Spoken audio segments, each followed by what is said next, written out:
ಏನಾದರೂ ಹೇಳೋ ಅನೌನ್ಸ್ಮೆಂಟ್ಗಳಿದ್ರೆ, ಯಾಕೆ ನಂದಾದ್ಮೇಲೆ ಯಾರು ಇರಲ್ಲ ಅಂತ ಅವ್ರಿಗೆ ಅಷ್ಟು ಖಾತ್ರಿ. ಯಾಕೆಂದರೆ ಕತ್ತೆ ಮೇದಲ್ಲಿ ಮತ್ತೆ ಮೇವಿಲ್ಲ ಅಂತ. ಕೊನೆಗೆ ನನ್ನ ಭಾಷಣ ಹಾಕೋದೇ ಆ ಕಾರಣಕ್ಕೆ, ಜನರನ್ನು ಹಿಡಿದಿಡೋದಕ್ಕೆ. ಇಷ್ಟಕ್ಕಾದರೂ ನನ್ನನ್ನು ಉಪಯೋಗಿಸ್ತಿರಲ್ಲ, ಅದೇ ಸಂತೋಷ, ಬಹಳ ಸಂತೋಷ. ಹೌದು ಅನ್ನಿಸ್ತಾ ಅವರು ಪ್ರಯತ್ನ ಮಾಡಿದರು. ಒಂದು ಪ್ರಶ್ನೆ ಇದೆ, ಇದಕ್ಕೆ ಹೌದು ಅಂತ ಹೇಳಿದರೂ ಕಷ್ಟ, ಇಲ್ಲ ಅಂತ ಹೇಳಿದರೂ ಕಷ್ಟ. ಅದೇನು ಪ್ರಶ್ನೆ ಇರ್ಬೋದು? ಹೌದು ಅಂದರೂ ಸಿಕ್ಕಾಕತ್ತೀರ, ಇಲ್ಲ ಅಂದರೂ ಸಿಕ್ಕಾಕತ್ತೀರ. ಇಂಥ ಒಂದು ಅದ್ಭುತವಾದಂಥ ಪ್ರಶ್ನೆ ಕನ್ನಡ ಸಾಹಿತ್ಯದಲ್ಲಿದೆ.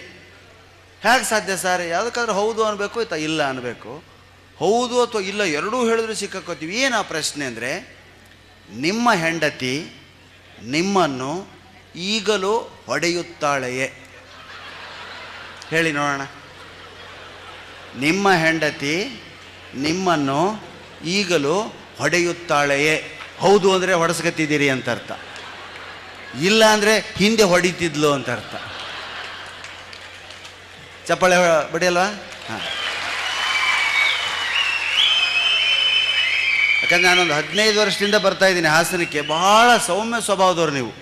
ಎಲ್ಲಿ ನಕ್ಕರೆ ಏನು ತಿಳ್ಕೊಂಬಿಡ್ತಾರೋ, ಎಲ್ಲಿ ಚಪ್ಪಾಳೆ ಹೊಡೆದ್ರೆ ಏನಾಗ್ಬಿಡುತ್ತೋ ಅಂತ ಭಯ ನಿಮಗೆ. ಮಂಗಳೂರು, ಕಾರವಾರ, ಮೂಡುಬಿದಿರೆ ಬಿಟ್ಟ ಮೇಲೆ ಹಾಸನನೇ ಅತ್ಯಂತ ಸಂಕೋಚದ ಊರು. ಮಂಗಳೂರಲ್ಲೂ ಅಷ್ಟೇ, ನಗಲ್ಲ. ಒಳ್ಳೆ ಜನ, ಸ್ಫುರದ್ರೂಪಿಗಳು, ಕೇಳಿದಷ್ಟು ದುಡ್ಡು ಕೊಡ್ತಾರೆ, ಒಳ್ಳೆ ಹೋಟ್ಲ್ಗಳಿಲ್ಲಿಸ್ತಾರೆ, ಆತಿಥ್ಯ ಸನ್ಮಾನ ಎಲ್ಲ ಇರುತ್ತೆ, ನಗಲ್ಲ. 2,000 ಜನ ಕೂತ್ಕೊಂಡಿದ್ರು TMFI ಸಭಾಂಗಣ ಮಂಗಳೂರಿನಲ್ಲಿ. ಇದೇ ಥರ 3 ಜನ ಮಾತಾಡಿದ್ವಿ. ಜೋಶಿ ಮಾತಾಡಿದರು, ಒಬ್ಬರೂ ನಗಲಿಲ್ಲ. ಮಹಾಮನಿ ಮಾತಾಡಿದ್ರು, ಒಬ್ಬರೂ ನಗಲಿಲ್ಲ. ಇಬ್ಬರು ಬಂದು, ಗುರುಗಳೇ ನಮ್ಮ ಕೈ ಅಂತೂ ಆಗಲಿಲ್ಲ, ನೀವೇ ಸಾರೇನು ಲಾಸ್ಟ್ ನೀವು.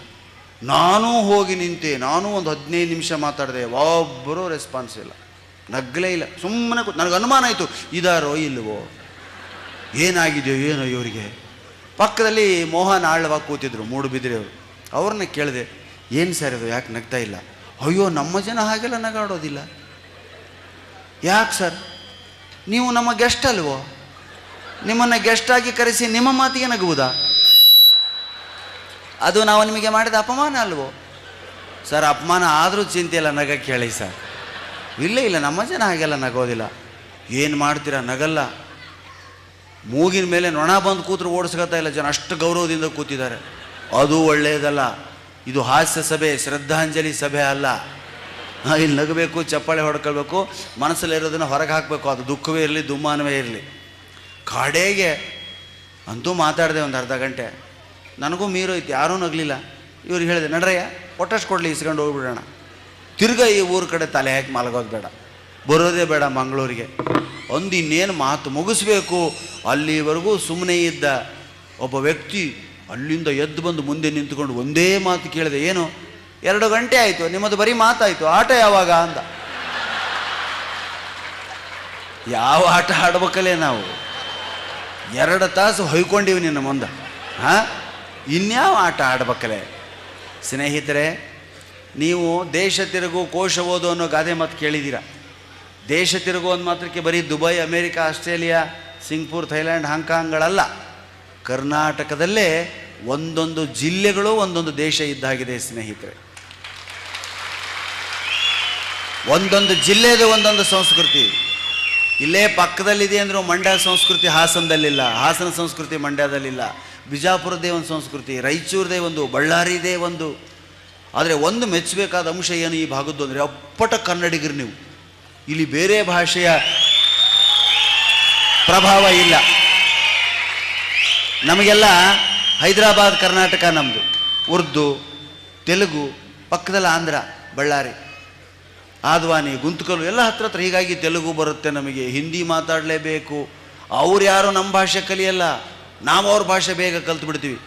ಕನ್ನಡಿಗರು ಎಷ್ಟು ಜಾಣರು ಅಂದರೆ, ಯಾವನೇ ಒಬ್ಬ ವ್ಯಕ್ತಿ ಜೊತೆ 8 ದಿವಸ ಇದ್ದರೆ ತಮ್ಮ ಭಾಷೆಯನ್ನು ಬಿಟ್ಟು ಅವನ ಭಾಷೆಯಲ್ಲಿ ಮಾತಾಡೋದಕ್ಕೆ ಕತ್ತಿ ಬಿಡ್ತೀವಿ ನಾವು. ಬೆಂಗಳೂರಿನಲ್ಲಿ ನೋಡ್ರಿ, ಎಷ್ಟು ಜನರಿಗೆ ತಮಿಳು ಬರುತ್ತೆ ಗೊತ್ತಾ? ಕನ್ನಡ ಬರೋರೇ ಕಡಿಮೆ ಆಗಿದ್ದಾರೆ ಅಲ್ಲಿ. ಎಲ್ಲರೂ ಎಕ್ಕಡ ಎನ್ನಡ, ಕನ್ನಡ ಮಾತಾಡೋದು ಬಹಳ ಕಡಿಮೆ ಆಗಿದೆ. ಆದರೆ ಈ ಭಾಗಗಳಿದೆಯಲ್ಲ, ಇದು ನಿಜವಾಗ್ಲೂ ಅಪ್ಪಟ ಕನ್ನಡಿಗರಿರ್ತಕ್ಕಂಥ ಕರ್ನಾಟಕ ಅಂತಕ್ಕಂಥ ಹೆಮ್ಮೆ ನಂದು ಸ್ನೇಹಿತರೆ. ಅದಕ್ಕೆ ಮಕ್ಕಳನ್ನು, ಅದಕ್ಕೆ ಚಂದ್ರಶೇಖರ್ ಪಾಟೀಲ್ ಅವರು ಒಂದು ಸ್ವಲ್ಪ ವಿಜುವಲ್ ಹೊಡೋದು ಬಿಡ್ಬೇಕ್ರಯ್ಯ, ಅದನ್ನು ಕೊಳಲು ಬಾರಿಸ್ದಾಗ ಪಿಮಿ ಅಂತ ಒಂದು 3-4 ರಾಗ ಬಾರಿಸ್ಬಾರ್ದು ಅದ್ರಾಗ.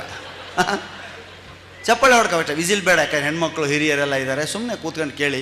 ಯಾಕಂದ್ರೆ ಇದು ಬರೀ ನಗಿಸುವಂಥ ಕಾರ್ಯಕ್ರಮ ಅಲ್ಲ, ಇದೊಂದು ಸಾಹಿತ್ಯಿಕ ಮೌಲ್ಯ ಇರ್ತಕ್ಕಂಥ ಕಾರ್ಯಕ್ರಮ, ಭಾಷೆಯ ಬಗ್ಗೆ ಹೇಳುವಂಥ ಕಾರ್ಯಕ್ರಮ ಆಗಿರೋದ್ರಿಂದ ದಯವಿಟ್ಟು ಗೌರವದಿಂದ ವರ್ತಿಸಿ. ಕೆಲವರು, ಎಲ್ಲರಲ್ಲ ಪಾಪ, ಎಲ್ಲರೂ ಗೌರವಯುತ ಕುಳಿತು. ಕೆಲವು ಇರ್ತಾರೆ ಹುಡುಗರು ಪಾಪ, ಈ ಕಡೆ ತೀರಾ ದೊಡ್ಡವರು ಅಲ್ಲ, ಈ ಕಡೆ ಚಿಕ್ಕವರು ಅಲ್ಲ, ಹೊಡೆಯೋ ಹಾಗೂ ಇಲ್ಲ, ಬೈಯೋ ಹಾಗೂ ಇಲ್ಲ, ನಮಸ್ಕಾರ ಮಾಡೋ ಹಾಗೂ ಇಲ್ಲ, ಅವ್ರನ್ನ ಹಾಗಿರ್ತಾರಲ್ಲ ಅಂಥವ್ರದ್ದು ಈ ಕೆಲಸ.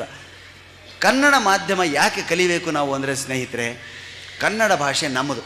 ಅದಕ್ಕೆ ಕರ್ನಾಟಕದಲ್ಲಿ ಬಿಟ್ಟರೆ ಬೇರೆ ಕಡೆ ನಾವು ಹೆಚ್ಚೆಚ್ಚು ಹೋಗಿ ಅದನ್ನು ಪ್ರಚಾರ ಮಾಡಬೇಕಾಗಲಿ, ಇಲ್ಲೇ ನಾವು ಅದನ್ನು ಮರಿಬಾರ್ದು. ಇಲ್ಲಿ ಎಷ್ಟು ಜನ ಇಂಗ್ಲೀಷ್ ಮೀಡಿಯಮಲ್ಲೇ ನಿಮ್ಮ ಡಿಗ್ರಿ ಮುಗಿಸಿದ್ದೀರಾ? ಸ್ವಲ್ಪ ಕೈ ಮೆತ್ತಿ. ಕಂಪ್ಲೀಟ್ ಇಂಗ್ಲೀಷ್ ಮೀಡಿಯಮಲ್ಲಿ, ವೆರಿ ಗುಡ್. ಇಂಗ್ಲೀಷ್ ಮೀಡಿಯಮ್ನಲ್ಲೇ LKG ಇಂದ ಹಿಡಿದು MA BA M.Tech, very good. Kannada ಮೀಡಿಯಮ್ನಲ್ಲಿ ಎಷ್ಟು ಜನ ಮುಗಿಸಿದ್ದೀರಾ? ಕೈ ಹತ್ತಿರಿ. Very good. ಸುಳ್ಳು ಹೇಳಬಾರ್ದು. ಹಾಂ, ಎಲ್ಲ ಕನ್ನಡ ಮೀಡಿಯಮೇನಾ?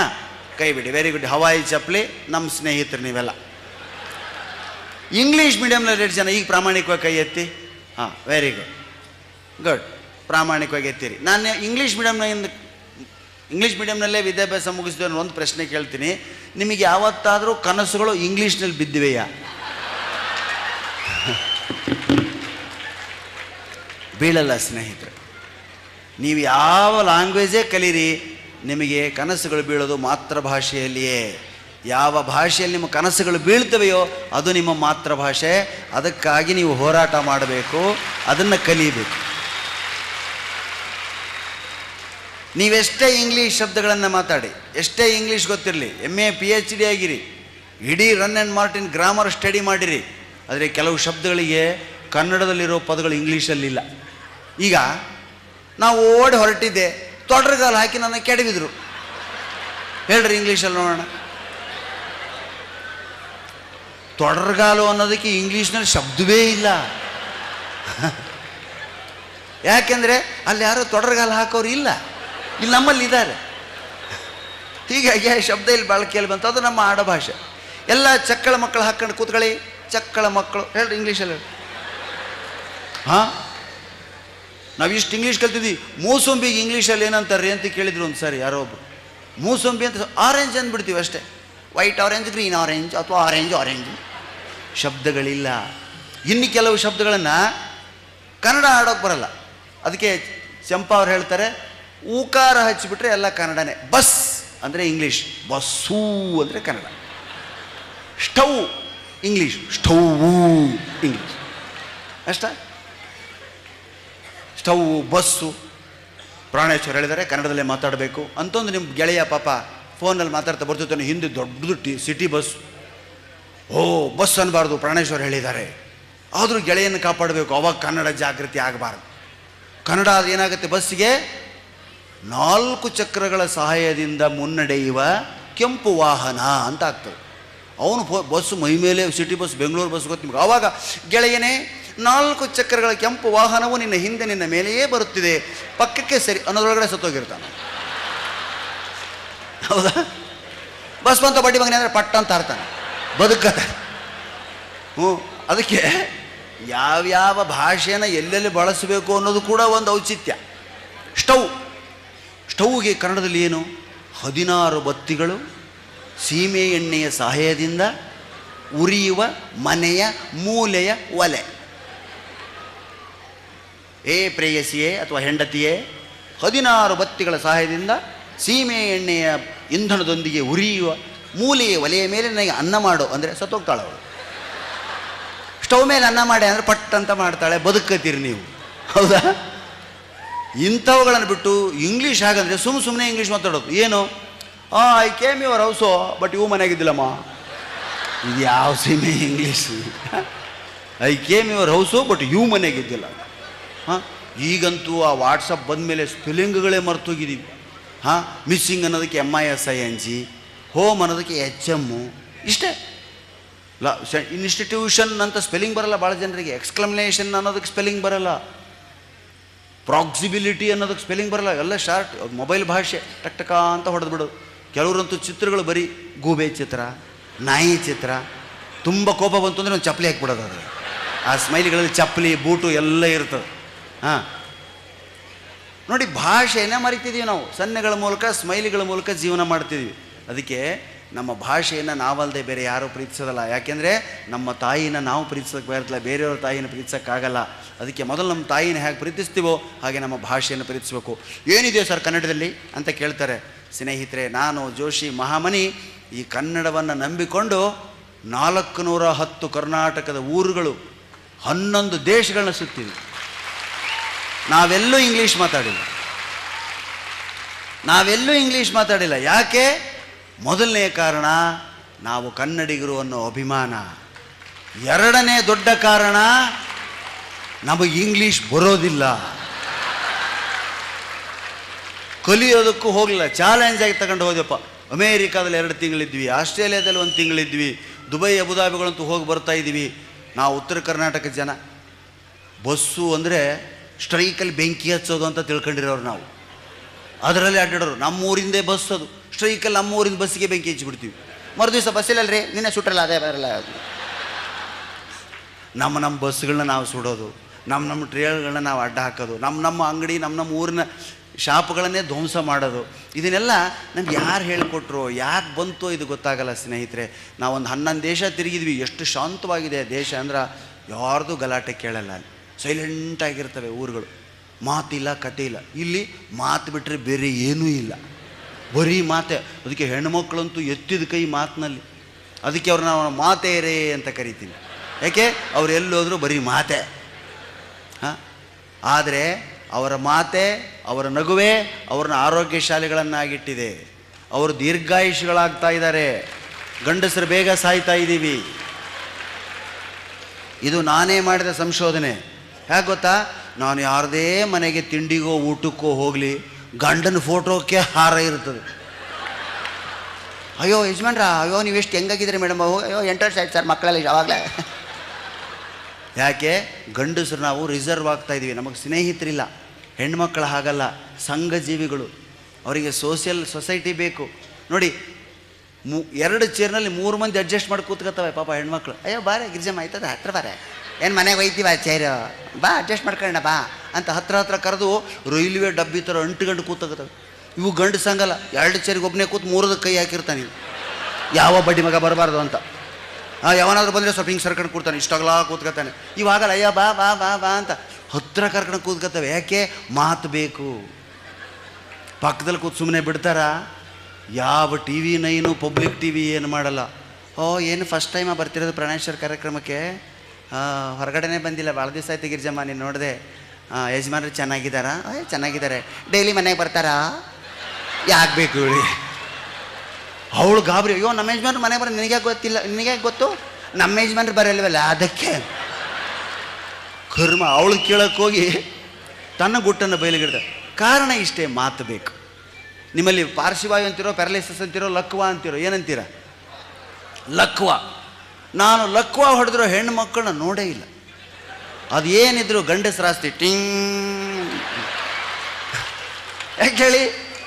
ನಾವು ಕೈ, ಕಣ್ಣು, ಮೂಗು ಲಕ್ವ ಹೊಡೆಯೋದೇ ಈ 3 ಪಾರ್ಟಿಗೆ. ಅದು ಪಾಪ ಒಂದು ಸೈಡ್ ಆರಿಸ್ಕತ್ತದೆ. ಈ ಕಡೆ ಕೈ, ಈ ಕಡೆ ಕಾಲಿಂಗ್ ಹೊಡೆಯಲ್ಲ.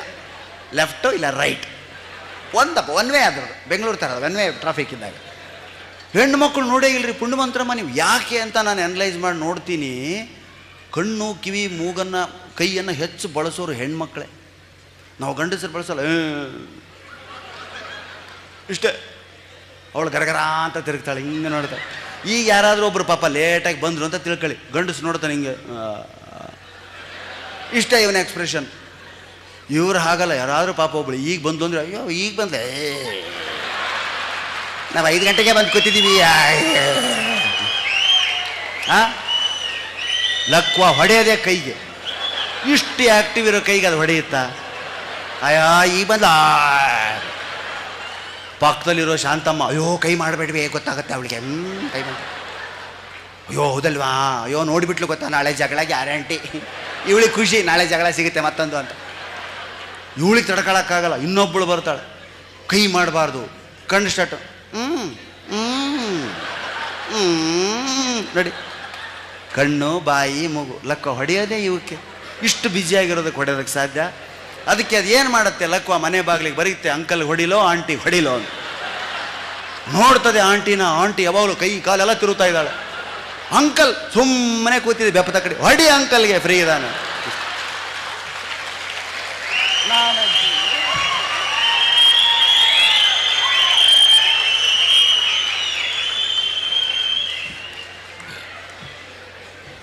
ಇಷ್ಟೇ ಆರೋಗ್ಯ ಸೂತ್ರ.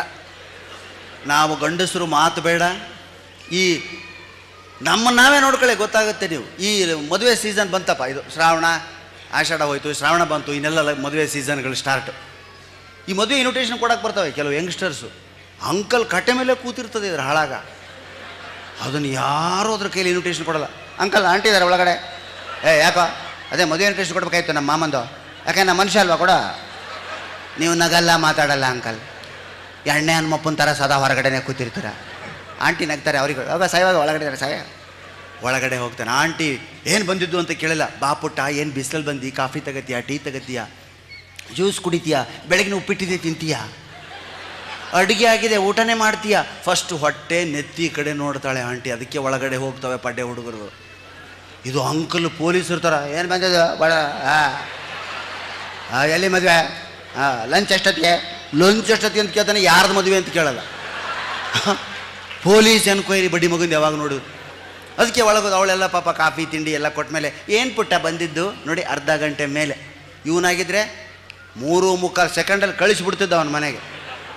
ನಮ್ಮ ಮಾಮಂದು ಮ್ಯಾರೇಜ್ ಆಂಟಿ, 10ನೇ ತಾರೀಕು ಮ್ಯಾರೇಜು, 15 ರಿಸೆಪ್ಷನಲ್ಲಿ ಹಾಸನದಲ್ಲಿದೆ, ಬರಬೇಕು ಆಂಟಿ. ಓ ಖಂಡಿತ ಬರ್ತೀನಿ ಪುಟ್ಟ. ಅಂಕಲ್ ಹೇಳಿದೆ ಆಂಟಿ. ಆಂಟಿ ನಿಮ್ಮನ್ನೊಂದು ಪ್ರಶ್ನೆ ಕೇಳ್ತೀನಿ ಆಂಟಿ. ಹೇಳ್ಪುಟ್ಟ. ಏನು? ನಿಮಗೂ ಅಂಕಲ್ಗೂ ಒಂದೇ ಸಾರಿ ಮದುವೆ ಆಗಿದೆಯಾ? ಗಾಬರಿ ಆಗ್ಬಿಟ್ಲು ಆಂಟಿ. ಯಾಕೆ ಪುಟ್ಟ ಹಾಕಿ ಕೇಳ್ತಾ ಇದೆಯಾ, ಏನಪ್ಪ ಇದು? ಇಲ್ಲ ಆಂಟಿ, ನೀವು ನೋಡಿ ಹಾಗೆ ಹೆಂಗಾಗಿದ್ದೀರಾ, ಕಿಲ್ಕಿಲ ಕುಲ್ಕುಲ ಅಂತ ನಗ್ತೀರಾ. ಅಂಕಲ್ ಯಾವಾಗ ಎಣ್ಣೆ ಹನುಮಪ್ಪನ ಥರ ಈ ಕೂತಿರ್ತಾರಲ್ಲ, ಯಾಕೆ? ಇಲ್ಲ ಪುಟ್ಟ, ಅದೇನಾಗುತ್ತೆ ಅಂದರೆ ಈ ಥರ ಅವ್ರದ್ದು ಯಾವುದೋ ಎಸ್ ಸಿ ಎನ್ ಅವ್ರ ಕಾರ್ಯಕ್ರಮಗಳಿಗೆ ಹಬ್ಬಕ್ಕೆ ಹೋಗ್ತಾ ಇರ್ತೀನಿ. ರಿಸೆಪ್ಷನ್ನು, ಆ್ಯನಿವರ್ಸರಿ, ಮ್ಯಾರೇಜು, ಇವಕ್ಕೆಲ್ಲ kitty party, gatherings, get togethers, family days, ಇದಕ್ಕೆಲ್ಲ ನಾನು ಹೋಗ್ತಾ ಇರ್ತೀನಲ್ವಾ, ನಾನು ಅದಕ್ಕೆ ನಗ್ನಗ್ತಾ ಇರಬೇಕಾಗತ್ತಪ್ಪ. ಮತ್ತು ಅಂಕಲ್ಲು ಹಣ ಹೊರಕ್ಕೆ, ಮಣ್ಣು ಕೊಡೋಕ್ಕೆ, ಶಿವಗಣಾರಾಧನೆ, ವೈಕುಂಠ ಸಮಾರಾಧನೆಗಳಿಗೆ ಅವ್ರು ಹೋಗ್ತಿರ್ತಾರೆ, ಅದಕ್ಕೆ ಅದು ಆಗಿದೆಯಪ್ಪ. ಈ ಕಳ್ಳನ ಮಕ್ಕಳು ಕರೆಯಕ್ಕೆ ಬರೋರು ಹಂಗೆ ಇದ್ದಾರೆ ರೀ. ಮದುವೆ ರಿಸೆಪ್ಷನ್ಗೆ ಆಂಟಿ ಅಂತ ಹೋಗ್ತಾರೆ. ಯಾರಾದ್ರು ಹೋಗಿದ್ರೆ ನಮಸ್ಕಾರ ಗೌಡ್ರು ಹೋಗೋರೆ ಬರ್ಬೇಕಂತ. ಇವ್ನು ಪಕ್ಕದಲ್ಲಿ ಒಂದು ಪಂಚೆ ಇಟ್ಕೊಂಡೆ ಕೂತಿರ್ತಾನೆ. ಯಾರು ಬರ್ದಿದ್ದೀರಿ ಮುಖ ಬಾರಿಸ್ಕತ್ತಾನೆ, ಇದ್ದಾರೆ ಬಂದೇ ನಡಿ ಅಂತ ಅಗಲ್ ಮ್ಯಾಗ ಹಾಕೊಂಡು. ಅದಕ್ಕೆ ನಾವು ಸ್ವಲ್ಪ ಎಕ್ಸ್ಚೇಂಜ್ ಮಾಡ್ಕೋಬೇಕಾಗಿದೆ. ಹೆಣ್ಮಕ್ಳು ನಾವು ಸತ್ತು ಮನೆಗೆ ಹೋಗಿ ಸಮಾಧಾನ ಹೇಳಬೇಕಾಗಿದೆ, ಗಂಡಸರು ನಾವು ಮದುವೆ ಮನೆಗಳಲ್ಲಿ ಹೋಗಿ ಓಡಾಡಬೇಕಾಗಿದೆ. ಅದಕ್ಕೆ ನಮ್ಮ ಗುರುಗಳಾಗಿರ್ತಕ್ಕಂಥ ಬೀಚಿಯವ್ರು ಹೇಳ್ತಾರೆ, ಮದುವೆಯ ಮನೆಯಲ್ಲಿ ಉಂಡು ಬರುವುದಕ್ಕಿಂತ, ಮದುವೆಯ ಮನೆಗಳಲ್ಲಿ ಉಂಡು ಬರುವುದಕ್ಕಿಂತ ಸತ್ತವರ ಮನೆಯಲ್ಲಿ ಅತ್ತು ಬರುವುದು ಆತ್ಮಕ್ಕೆ ಒಳ್ಳೆಯದು. ಎಂಥ ಮಾತು ಸ್ನೇಹಿತರೆ ನೋಡಿ. ಹೆಣ್ಣು ಮಕ್ಕಳು ಎರಡನ್ನೂ ಮಾಡ್ತಾರೆ. ಮನಸ್ವಿಚ್ಚಿ ನಗ್ತವೆ, ಇನ್ನೊಬ್ಬರು ಕಷ್ಟಕ್ಕೆ ಅಷ್ಟೇ ಜೋರಾಗಿ ಅಳ್ತವೆ. ಅದೇ ಅವ್ರ ಆರೋಗ್ಯದ ಗುಟ್ಟಮ್ಮ, ನಿಮ್ಮದು ಆಯುಷ್ಯದ ಗುಟ್ಟು ಅದೇ. ಅವ್ರಿಗೆ ರೋಗ ಇದೆಯಾ ನೋಡ್ರಿ, BP ಇಲ್ಲ, ಶುಗರ್ ಇಲ್ಲ, ಹಾರ್ಟ್ ಬ್ಲಾಕ್ ಇಲ್ಲ, ಬೈಪಾಸ್ ಇಲ್ಲ. ನಾನೆಲ್ಲ ಆಸ್ಪತ್ರೆಗಳು ಚೆಕ್ ಮಾಡಿಸ್ತೀನಿ, ತುಂಬ ಕಡಿಮೆ ಹೆಣ್ಮಕ್ಳಿಗೆ ಕಾಯಿಲೆಗಳೇ ಇಲ್ಲ. ಯಾಕೆ? ಅವ್ರಿಗೆ ಆ್ಯಕ್ಟಿವಿಟಿ, ಸ್ಫೂರ್ತಿ ಕೊಡ್ತಾರೆ ಅವರು ಎಲ್ರಿಗೂ. ಮಕ್ಕಳು ನೋಡ್ಕೋತಾರೆ, ತಲೆಗೆ ಏನು ಹಚ್ಕೊಳ್ಳಲ್ಲ, ಇವನು ತಲೆಗೆ ಹಚ್ಕೋತಾನೆ. ಮೋದಿ ಹೀಗೆ ಆಯ್ತಲ್ಲ, ಹೇಗೆ ದೇಶದ ಪರಿಸ್ಥಿತಿ, ನಿನ್ನ ಮನೇಲಿ ನಾಳೆ ತರಕಾರಿ ಏನಿದೆ ನೋಡ್ಕೋಬಾರ್ದ ನೀನು? ಅಲ್ಲ ಅವ್ರು ನೋಡ್ಕೋತಾರೆ. ಅವ್ರಿಗೆ ಅವ್ನು ಚಿಂತೆ ಮಾಡ್ತಾರೆ, ಅಯ್ಯೋ ಕಾಂಗ್ರೆಸ್ ಗತಿ ಏನಾಗೋಯ್ತಲ್ಲ, ನನ್ನ ಸ್ಥಿತಿ ಹಾಗಾಯ್ತಲ್ಲ, ಮತ್ತು ಇಂಥವೆಲ್ಲ ಯೋಚನೆ ಮಾಡಿದ್ರೆ ಹಾಗೆ ಆಗೋದು. ಅವಳು ಮಕ್ಕಳನ್ನ ಬೆಳೆಸೋದು, ಮಕ್ಕಳಿಗೆ ಓದಿಸೋದು, ಹೋಮ್ವರ್ಕು, ಮನೆಗಳಲ್ಲೇ ಸಂತೋಷ ಕಾಣ್ತಾಳೆ. ವಾಕಿಂಗ್ ಹೋಗೋರು ಬರೀ ಗಂಡಸರೇ. ನಿಮ್ಮ ಊರಲ್ಲೆಲ್ಲ ಗ್ರೌಂಡ್ ಯಾವುದು? ಎಲ್ಲರೂ ವಾಕಿಂಗ್ ಹೋಗೋ ಗ್ರೌಂಡ್ ಬರೀ ಗಂಡಸರೇ, ಹೆಣ್ಮಕ್ಳು ಹೋಗಲ್ಲ. ಬೇಕಿಲ್ಲ, ಇದು ಒಂದೇ ವಾಕಿಂಗ್ ಮಾಡ್ತೈತೆ ನೋಡಿ ಗಂಡಸ ಅಂತ. ಯಾರೋ ಕೇಳ್ತಾರೆ 8:30 ಆದ್ರೂ ಮನೆಗೆ ಹೋಗಲ್ಲ ಇದು ಗಂಡಸು. ಏನು ಪಾಟೀಲ್ ರೇ 8:30 ಆದ್ರೂ ಹೊರಗಡೆ ವಾಕಿಂಗೇ ಮಾಡ್ತಿದ್ದೀರಾ? ಏನಿದೆ ಸರ್ ಮನೇಲಿ? ಎಲ್ಲ ಅವಳದೇ, ನಂದು ಏನಿಲ್ಲ. ಅವಳಿಗೇನಿದೆ? ಪ್ರತಿಯೊಂದನ್ನು ಆಸೋದು ನೋಡಿ. ಸೀರಿಯಲ್, ನಾಗಿಣಿ ಸೀರಿಯಲ್ ಎಷ್ಟು ಜನ ನೋಡ್ತಾರೆ ಅಲ್ವಾ? ಎಷ್ಟು ಜನ ನೋಡ್ತೀರಿ? ಕೈ ಎತ್ತಿರಿ, ನೋಡಿದ್ರ? Very good. ಉತ್ಸಾಹ, ಎಷ್ಟು ಕೆಲಸ ಇರುತ್ತೆ, ಅಡುಗೆ, ತಿಂಡಿ, ಊಟ, ಹೋಮ್ವರ್ಕು, ಇಷ್ಟೆಲ್ಲ ಮಾಡಿನೂ ಮತ್ತೆ ಸೀರಿಯಲ್ ನೋಡ್ತಾಳೆ. ಸೀರಿಯಲ್ ನೋಡೋದಿಲ್ಲ, ಅದರಲ್ಲಿ ತೋರಿಸಿರೋದನ್ನ ಜೀವನದಲ್ಲಿ ಪಾಲಿಸ್ತಾಳೆ. ಕೆಲವು ಸೀರಿಯಲ್ಗಳಂತೂ ಅತ್ತೇನು ಹೇಗೆ ಕೊಲ್ಲಬೇಕು, ಗಂಡನ್ನು ಹೇಗೆ ಮಾರಿಸ್ಬೇಕು, ಮಕ್ಕಳನ್ನ ಹೇಗೆ ಹಾದಿ ತಪ್ಪಿಸ್ಬೇಕು ಅಂತಲೇ ತೋರಿಸ್ತವೆ. ಅವನ್ನೆಲ್ಲ ನೋಡೋದು. ಒಬ್ಬ ಪುಸ್ತಕ ತಂದಿದ್ದಂತಿದೆ, 100 ವರ್ಷ ಬದುಕುವುದು ಹೇಗೆ ಅಂತ ಪುಸ್ತಕ ತಂದಿದ್ದ ಗಂಡ. ಅದು ಮರುದಿವಸ ಬಂದು ನೋಡ್ತಾನೆ, ಅಲ್ಲಿ ಇಲ್ವೇ ಇಲ್ಲ. ಹೆಂಡ್ತಿ ಕೇಳಿದ್ರು, ಏನ್ರಿ ನಿನ್ನೆ 100 ವರ್ಷ ಬಾಳುವುದು ಹೇಗೆ ಅಂತ ಪುಸ್ತಕ ತಂದಿದ್ದೆ ಕಣೆ, ಎಲ್ಲಿದೆ ಅಂತ ಕೇಳಿದೆ ಹೆಂಡ್ತಿನ. ಅವಳೊಂದು ಎತ್ತಿಟ್ಟಿದ್ದೀನಿ, ಯಾಕೆ ನಿಮ್ಮ ಅಮ್ಮನ ಕೈಗೆ ಸಿಕ್ಕರೆ. ನೋಡಿ ಎಂಥ ಐಡಿಯಾ, ಭಾರಿ ಚುರುಕು ಹೆಣ್ಮಕ್ಳು. ಬರೀ ಸೀರಿಯಲ್ಗಳು ನೋಡಿದ್ರ ಆ ಸೀರಿಯಲ್ಗಳದ್ದು ಪಾಲಿಸ್ತಾರೋ ಬಿಡ್ತಾರೋ ಗೊತ್ತಿಲ್ಲ, ಅಡ್ವರ್ಟೈಸ್ಮೆಂಟ್ಗಳಂತೂ ಸಾರಾಸಗಟಾಗಿ ಪಾಲಿಸ್ತಾರೆ. ಹಬ್ಬ ಮಕ್ಕಳು ಬೆಳೆಸೋದು ರಫ್ ಆ್ಯಂಡ್ ಟಫ್ ಆಗಿ ಮಕ್ಕಳು ಬೆಳೆಸ್ಬೇಕು. ಇಲ್ಲ ಇವರು ಸೀರಿಯಲ್ ನೋಡ್ತಾರೆ. ನಾವೆಲ್ಲ ಮನೆಗೆ ಊಟಕ್ಕೆ ಬಂದರೆ ಅಮ್ಮ ಹಸುವು ಅಂದರೆ ಕೈ ತೊಳ್ಕೊ, ಕೈ ಕಾಲು ತೊಳ್ಕೊ, ಆಮೇಲೆ ಊಟ ಅಂತಿದ್ಲು. ನಾವು ಅಮ್ಮ ಊಟ ಆದಮೇಲೆ ಕೈ ಹಾಕಿದ್ರೆ ತೊಳಿಲೇಬೇಕು, ಎರಡೂ ಒಂದೇ ಸಾರಿ ತೊಳಿತೀವಿ, ಯಾಕೆ ನೀರು ವೇಸ್ಟ್ ಮಾಡಬೇಕು ಅಂತ ನಾವು. ಇವರು ಇವಾಗ ಅಮ್ಮ ಅಯ್ಯೋ ಅಡ್ವರ್ಟೈಸ್ಮೆಂಟ್ ಏನು ಮಕ್ಕಳದು, ತೊಳಿಬೇಕು ಕೈ ತೊಳಿಬೇಕು, 10 times ಕೈ ತೊಳಿಬೇಕು, ಅಷ್ಟು ನೀರು ಎಲ್ಲಿದೆ, 10 times ಕೈ ತೊಳಿಬೇಕು. ಬಂಟಿ ನೀನು ಸ್ಲೋನಾ, ಲೈಫ್ ಬಾಯ್ ಪ್ಲಸ್, ಅದರಲ್ಲಿ ಎಷ್ಟು ಕೆಮಿಕಲ್ ಇರುತ್ತೋ. ಆ ಮೋದಿಯವರು ಸ್ವಚ್ಛತಾ ಆಂದೋಲನ ಬಂದ ಮೇಲಂತೂ ಎಂತೆಂಥ ರುಟೀನ್ ಬರ್ತಿದೆ ರೀ. ಮಧ್ಯಾಹ್ನ ಬಿಳಿ ಅನ್ನ, ಹಸುವಿನ ತುಪ್ಪ, ಈರುಳ್ಳಿ ಹುಳಿ, ಹಪ್ಪಳ ಸಂಡಿಗೆ ಇಟ್ಕೊಂಡು ಇನ್ನೇನು ಊಟ ಮಾಡಬೇಕು ಕಲಸ್ಕೊಂಡು. ಬಂತು ಅಡ್ವರ್ಟೈಸ್ಮೆಂಟ್, ಡಿಂಗ್ ಡಾಂಗ್ ಕಾಲಿಂಗ್ ಬೆಲ್. ಬಾಗಿಲ, ಓ ಬನ್ನಿ ಹಬ್ಬಾಸ್ ಬನ್ನಿ, ನಿಮ್ಮ ಟಾಯ್ಲೆಟ್ನ ಹಳದಿ ಕಲೆ ಹಾಗೇ ಇದೆ, ತಟ್ಟೆಯಲ್ಲಿರೋ ಬಿಳಿ ಅನ್ನ ನೋಡಬೇಕು, ಆ ಕಮೋಡ್ನಲ್ಲಿರೋ ಪಿಟ್ನ ಹಳದಿ ಕಲೆ ನೋಡಬೇಕು. ಮತ್ತೆ ದುರ್ಬೀನ್ ಏನದು ಬೂತ್ ಗನ್ನಡಿ ಹಾಕಿ ತೋರಿಸ್ತಾನೆ, ಹಳದಿ ಕಲೆಯಲ್ಲಿ ಕ್ರಿಮಿಗಳನ್ನು ನೋಡ್ರಿ ಅಂತ ಅವು ಬಾಯಿ ತೆಗಿತವೆ. ಏನು ಕರ್ಮ ರೀ ಇದು. ಇನ್ನೊಂದಿದೆ ಆ ಮಧ್ಯಾಹ್ನ, ಅದು ಮಧ್ಯಾಹ್ನನೇ ಬರ್ತದೆ ಊಟ ಟೈಮಲ್ಲಿ. ವಿದ್ಯಾಬಾಲನ್ ಬರ್ತಾಳೆ, ಅವಳು ಬಂದ ತಕ್ಷಣ ಯಾರೋ ಪಾಪ ಹಳ್ಳಿ ಹುಡುಗಿ ತಂಬಿಗೆ ಹಿಡ್ಕೊಂಡು ಹೊರಗಡೆ ಬೈಲ್ ಕಡೆ ಶೌಚಕ್ಕೆ ಹೋಗ್ತಾಳೆ. ಎಲ್ಲಿಗೆ ಹೊರಟೆ? ನಾನು ಬೈಲಿಗೆ ಶೌಚಕ್ಕೆ ಹೊರಟಿದ್ದೀನಿ. ನಿಮ್ಮ ಮಗಳು ಬೈಲಲ್ಲಿ ಶೌಚ ಮಾಡುತ್ತಾಳೆಗೆ, ಮತ್ತೇನು ಪಡಸಾಲೆ ಕುಂದ್ರಿಸ್ಬೇಕ ನಾವ? ಬೈಲಲ್ಲಿ ಶೌಚ ಮಾಡಬಾರ್ದು. ಯಾಕೆ? ಬೈಲಲ್ಲಿ ಅವಳು ಮಾಡಿದ ಮಲದ ಮೇಲೆ ನೊಣಗಳು ಕುಳಿತುಕೊಳ್ಳುತ್ತವೆ, ಆ ನೊಣದ ಕಾಲುಗಳು ಮತ್ತೆ ಬಂದು ನಿಮ್ಮ ಅನ್ನದ ಮೇಲೆ ಕುಳಿತುಕೊಳ್ಳುತ್ತೆ. ಯಪ್ಪ ಕೇಳಿದ್ರೇ ವಾಂತಿ ಆಗ್ಬೇಕ್ರಿ. ಎಂತೆಂಥ ಅಡ್ವರ್ಟೈಸ್ಮೆಂಟ್ಗಳು, ಒಂದೇ ಎರಡೇ. ದಯವಿಟ್ಟು ತಾಯಿ ಅಂದರೆ ನಿಮ್ಮ ಆಹಾರ ಪದ್ಧತಿಯನ್ನು ಬದಲಿಸ್ಕೊಂಡು ಮುಖಕ್ಕೆ ಸೌಂದರ್ಯ ತಂದುಕೊಳ್ರಾಗ್ರಿ. ಹೊರಗಡೆಯಿಂದ ಕ್ರೀಮ್ ಹಚ್ಕೊಬೇಡ್ರಮ್ಮ. ಹೊರಗಡೆಯಿಂದ ಮುಖಕ್ಕೆ ಏನು ಹಚ್ಕೊಂಡ್ರೂ ಬೆಳಗಾಗಲ್ಲ. ಫೇರ್ ಆ್ಯಂಡ್ ಲವ್ಲಿ ಹಚ್ಕೊಂಡು ಬೆಳಗಾಗೋದಿದ್ರೆ ನಾನು ಯಾವತ್ತೂ ಬೆಳಗಾಗಬೇಕಾಗಿ. Fair and lovely, Vicco turmeric, ಓಲೆ ಅಂತ ಓಲೆ ಕಿವಿಗೆ ಹಾಕೋದು ಓಲೆ ಅಪ್ಪ, ಇದು ಮುಖಕ್ಕೆ ಹಚ್ಕೊಳ್ಳೋ ಓಲೆ. ಹಾಗೆ ಫೇರ್ ಆ್ಯಂಡ್ ಲವ್ಲಿ ಹಚ್ಕೊಂಡವ್ರೆಲ್ಲ ಬೆಳಗಾಗೋ ಹಾಗಿದ್ರೆ ವೆಸ್ಟ್ ಇಂಡೀಸ್ನಲ್ಲಿ ಯಾರೂ ಕರಗಿರ್ತಿರ್ಲಿಲ್ಲ, ಎಲ್ಲ ಅಲ್ಲಿಗೆ ತರಿಸ್ತಿದ್ರು. ಪರಿಶುದ್ಧವಾದಂಥ ಆಹಾರ, ಜಾಸ್ತಿ ನೀರು ಕುಡಿಯೋದು ಆರೋಗ್ಯಕ್ಕೆ ತ್ವಚೆಗೆ ಬಣ್ಣವನ್ನು ಕೊಡ್ತದೆ. ಎಲ್ಲಕ್ಕಿಂತ ಹೆಚ್ಚಾಗಿ ನಿಮಗೆ ಇನ್ನೊಬ್ಬರ ಬಗ್ಗೆ ಅನುಕಂಪ, ಪ್ರೀತಿ, ಕರುಣೆ ಇದ್ದರೆ ಆ ರಕ್ತವಾಹಿನಿಗಳು ಚೆನ್ನಾಗಿ ಕೆಲಸ ಮಾಡಿ ಮುಖಕ್ಕೆ ತೇಜಸ್ಸನ್ನು ತರ್ತವೆ ಸ್ನೇಹಿತರೆ. ಇನ್ನೊಬ್ಬರ ಬಗ್ಗೆ ಯಾವಾಗಲೂ ಒಳ್ಳೆಯದನ್ನೇ ಯೋಚನೆ ಮಾಡಿ ಮುಖದಲ್ಲಿ ಬಣ್ಣ ತಾನೇ ಬರ್ತದೆ, ಕರಿ ಇಡ್ತದೆ ಮುಖ. ಅದಕ್ಕೆ ಗಂಡಸರು ಜಾಸ್ತಿ ಕರಗಿರೋದೇ ಅದಕ್ಕೆ. ನಾವು ಅವನು ಬಂದಿದ್ದ, ನನ್ನ ಬಾಸ್ ಹಾಗೆ, ನನ್ನ ಡಾನಿಗೆ, ನನ್ನ ಡೀನಿಗೆ, ನನ್ನ ಪರಿಸ್ಥಿತಿ ಹೀಗಾಯಿತು, ಒದರಿನೇ ಕರ್ರಗಾಗಿಬಿಟ್ಟಿವಿ ನಾವೆಲ್ಲ. ಅದಕ್ಕೆ ಆವೇಶ ಬೇಡ. ಆ ಅಡ್ವರ್ಟೈಸ್ಮೆಂಟ್ಗಳು ಇನ್ನೊಂದು ಹೇಳೋದು ಮರ್ತೆ ನಾನು. ಏನು ಈ ಹಿಂಬುಡಿಗೆ ಬಿರುಕು ಬಿಡ್ತವೆ ನೋಡಿದ್ದೀರಾ, ಕಾಲು ಬಡಿತವೆ. ಅದು ಏನೂ ಇಲ್ಲ, ಸಿಂಪಲ್ ಉಷ್ಣ ಪ್ರಕೃತಿ ನಿಮ್ಮದು. 4 ಲೀಟ್ರ್ ದಿನಕ್ಕೆ ನೀರು ಕುಡಿಬೇಕು, ಒಳ್ಳೆ ನಿದ್ದೆ ಮಾಡಬೇಕು, ಆ ಕಾಲನ್ನು ಹಸಿ ತರಕಾರಿ ಜಾಸ್ತಿ ತಿನ್ನಬೇಕು, ಕಾಲನ್ನು ಬಿಸಿ ನೀರಿನಲ್ಲಿ ಅದ್ದುಕೊಂಡ್ಬೇಕು. ಒಂದು 10 minutes ಉಪ್ಪು ಹಾಕಿ ಉಗುರು ಬೆಚ್ಚಗೆ ನೀರಲ್ಲಿ ಕಾಲಿಟ್ಟನ್ನು ಕೂತ್ಕೊಳ್ಳಿ. 10 ನಿಮಿಷ ಒಂದು ಬೋಗುಣಿನೋ ಡಬರಿನೋ ತಗೊಂಡು ಅದರಲ್ಲಿ ಕಾಲು ಇಳಿಬಿಟ್ಟು ಉಗುರು ಬೆಚ್ಚಗೆ ನೀರಲ್ಲಿ ಉಪ್ಪು ಹಾಕಿ ಕೂತ್ಕೋಬೇಕು. 10 ನಿಮಿಷ ಕೂತ್ಕೊಳ್ಳೋಕ್ಕಾಗಲ್ಲ ನಿಮಗೆ. ಸೀರಿಯಲ್ ನೋಡ್ತಾ ಕೂತ್ಕೊಳ್ಳಿ, ಗಂಟೆಗಟ್ಟಲೆ ಕೂತ್ಕೊತೀರ, ಕಾಲು ಸಲ್ತೋದ್ರು ಆಮೇಲೆ ತೆಗಿಯೋಕ್ಕಾಗಲ್ಲ. ಅದನ್ನು ಬಿಟ್ಟುಬಿಡ್ತಾರೆ ಇವರು. ಅಡ್ವರ್ಟೈಸ್ಮೆಂಟ್ ನೋಡ್ತಾರೆ, ಒಂದು ಅಡ್ವರ್ಟೈಸ್ಮೆಂಟ್ ಬರುತ್ತೆ, ಏನೋ ಟಿಂಗ್ ಅಂತ ಒಬ್ಬಳು ಡ್ಯಾನ್ಸ್ ಮಾಡ್ತಾಳೆ, ಅವಳು ಕಾಲು ಬಿರುಕಂಡು ಬಿಡ್ತದೆ. ಇನ್ನೊಬ್ಬಳು, ಅತ್ತಿಗೆ ನಿನ್ನ ಕಾಲಲ್ಲಿ ಬಿರುಕಿದೆ. ಏನು ಭೂಮಿಯ ಬಿರುಕು ಬಿಡೋದಕ್ಕಲ್ಲ. ಇವಳು ಹೀಗೆ ಅದನ್ನು ಮುಚ್ಕೊಂಡು, ಅಯ್ಯೋ ಈ ಬಿರುಕು ಮುಚ್ಚಲಿ ಏನು ಮಾಡಲಿ, ಯಾರಿಗೂ ಹೇಳಬೇಡ ಅತ್ತಿಗೆ, ಗುಟ್ಟೊಂದ ಹೇಳುವೆ, ಕ್ರ್ಯಾಕ್ ಬಳಸು. ಟಿಂಗ್ ಅಂತ ಹಚ್ಚಿಲ್ಲು, ಬಿರುಕೆಲ್ಲ ಹೋಯಿತು. ಮತ್ತು ಟಿಂಗ್ ಅಂತ ಡ್ಯಾನ್ಸು, ಅಯ್ಯೋ ಬಿರುಕೆಲ್ಲ ಮುಚ್ಚಿ ಹೋಯಿತು. ಮನೇಲಿ ಬಿರುಕು ಶುರುವಾಯಿತು. ಇವ್ರು ನೋಡಿಬಿಡ್ತಾರೆ ಅದನ್ನು.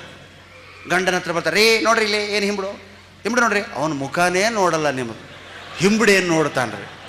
ನೋಡಿ ಏನಾಯಿತು, ಬಿರುಕು ಬಿಟ್ಟಿದೆ, ಏನು ಮಾಡಬೇಕು, ಕ್ರ್ಯಾಕ್ ತಗೊಂಬನ್ನಿ. ಮೊದಲೇ ಅವನೇ ಒಂದು ಕ್ರ್ಯಾಕ್, ಅವನಿಗೆ ಇನ್ನೊಂದು ಕ್ರ್ಯಾಕ್ ತಗೊಂಬಂದ್ರೆ ಹೇಗಾಗಬೇಡ ಅವನಿಗೆ. ಮನೆಯಲ್ಲಿ ಜಗಳ ಆಗೋದೇ ಇದಕ್ಕೆ. ಅದಕ್ಕೆ ಜೀವನವನ್ನು ಅಡ್ವರ್ಟೈಸ್ಮೆಂಟ್ಗಳು ನೋಡಿ ಮಾಡಬೇಡಿ. ಜೀವನವನ್ನು, ಸಾಹಿತ್ಯವನ್ನು ಓದಿ ಬದುಕನ್ನು ರೂಪಿಸಿಕೊಳ್ಳ್ರಿ. ಇವತ್ತು ಈ ಗಂಗಾವತಿ ಪ್ರಾಣೇಶ್, ಮಹಾಮನಿ, ನರಸಿಂಹ ಜೋಶಿ ಏನಾದರೂ ಬದುಕನ್ನು ರೂಪಿಸ್ಕೊಂಡಿದ್ರೆ ಅದು ಕನ್ನಡವನ್ನು ನಂಬಿದ್ರಿಂದ, ಕನ್ನಡ ಸಾಹಿತ್ಯವನ್ನು ಓದಿದ್ರಿಂದ. ಇದು ನಮ್ಮ ಶಕ್ತಿ ಅಲ್ಲ. ನೀವು ಕೂಡ ಹೀಗೆ ಮಾತಾಡೋರಾಗ್ತೀರಾ ನೀವು ಬಿಡುವಿನ ವೇಳೆಯಲ್ಲಿ ಸಾಹಿತ್ಯವನ್ನು ಓದಿದರೆ. ಕನ್ನಡದಲ್ಲಿ ಅದ್ಭುತವಾದಂಥ ಪುಸ್ತಕಗಳು ಬರ್ತಾ ಇದೆ. ನಿಮ್ಮ ಮಕ್ಕಳಿಗೆ ಮೊಬೈಲ್ ಗಿಫ್ಟ್ ಕೊಡಬೇಡಿ, ಬರ್ತ್ಡೇನೋ ಆ್ಯನಿವರ್ಸರಿಗೋ, ಪುಸ್ತಕಗಳನ್ನ ಗಿಫ್ಟ್ ಆಗಿ ಕೊಡಿ. ಆ ಮಕ್ಕಳು ಓದಲಿ ಸಾಹಿತ್ಯವನ್ನು. ಕನ್ನಡ ಸಾಹಿತ್ಯ ಅದ್ಭುತವಾಗಿದೆ ಸ್ನೇಹಿತರೆ.